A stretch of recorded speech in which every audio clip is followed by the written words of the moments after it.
What's up, guys? Chemist here from Meanwhile the Man Cave, where we take a look at all things pop culture, games, toys, or anything we think is cool. And today we are taking a look at another member of the Fantastic Four.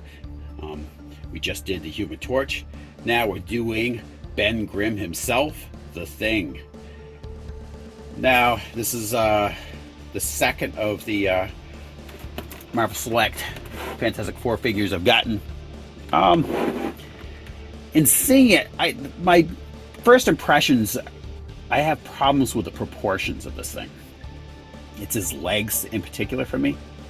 I will tell you, this figure is really heavy. I like that he's massive, but I don't know if I really like the proportions on this. So I'm hoping once he comes out of the package and we can get him articulated, which I'm not sure how much articulation this kind of figure is going to have, but we're going to see. I'll like it better, but I guess we'll just have to wait and look.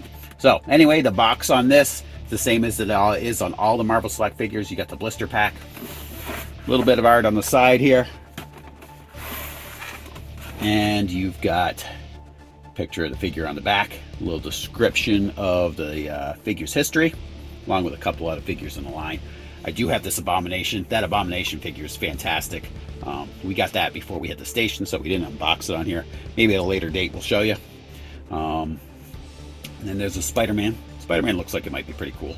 But anyway, let's not waste a lot of time on that. We're going to pop this guy out and take a look. Alrighty. Got him out of here. Holy cow, that thing is heavy. He feels like he's made of rock and not plastic. All right, we got like a little pamphlet in here. We're gonna check it out. See what we got. It might be the normal pamphlet. It just shows you what we've gotten as far as all the figures coming up. But no, there seems to be like some more sort of little card with some artwork on it. With the other members of the Fantastic Four on it. Looks like you can bend it on the sides and stand it up, but not really sure why you would. But anyway, it does come with that. All right, ties are off. Let's get this, whatever this is on the side, out. Now, you'll see some pictures of this figure online with a base. It does not come with that base, if you've seen them in the pictures. I don't really know what this is. It's like some sort of tech from the Baxter building. Other than that, not sure what it is.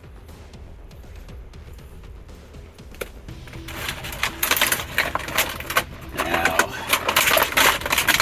let's free Ben Grimm from the grips of the plastic packaging. But yeah, this figure is just really, really heavy. Get his arms down. He definitely looks better with his arms down. Like I said, the upper body I like quite a bit. And like I said, it's just the proportions on his legs I'm not quite enamored with, to say. But the stone itself on his arms and everything looks good.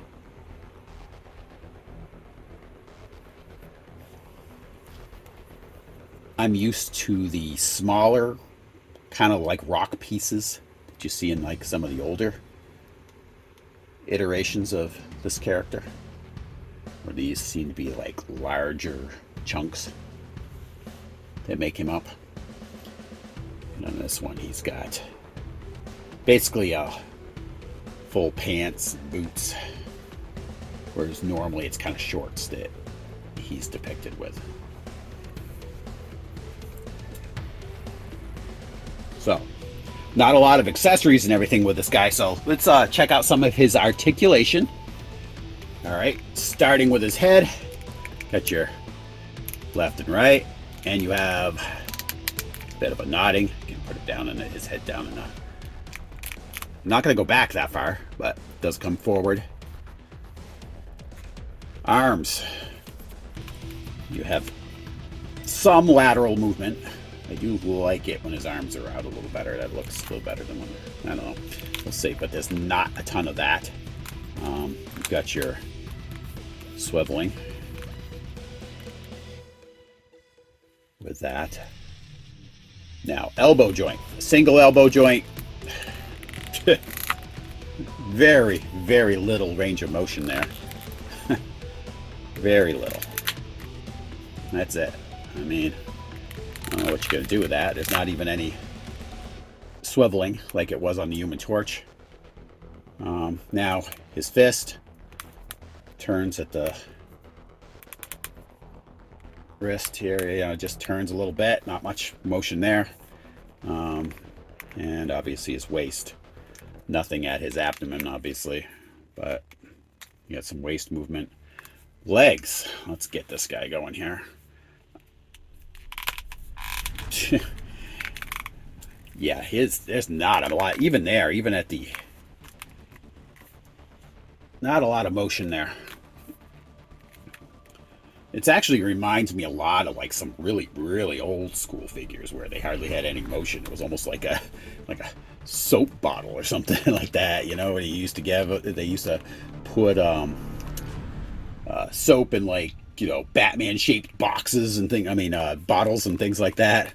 Almost reminds me of that. But anyway, so at his knee, you just don't have a lot of range there either. Now, the foot motion, a little bit of back and forth there, no twisting at all.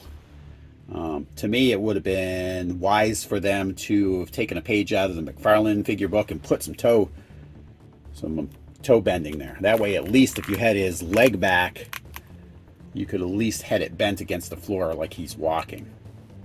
It's going to be the same with the other side. So again, this video should go pretty quick because there's not a lot of articulation here. So I'm going to try to get him in some poses and then see what he looks like. All right, here he is.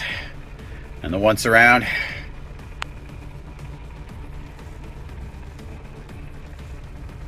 Again, maybe if you have him more of in a stationary pose, you know, in back of the rest of the Fantastic Four, more of a museum style pose, wouldn't look too bad.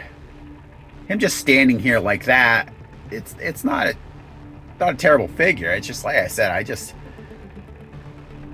he looks very stiff. And it's the proportions for me that bother me a bit with this figure. But it is a massive piece. And it is imposing.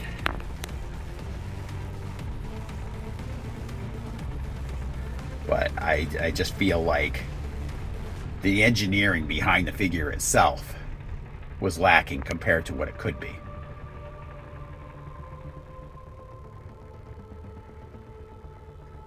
Now, one hope I can have here is we know all the different iterations of the Hulk they've done by Marvel Select. So what I'm hoping is they'll do some of that with the Thing.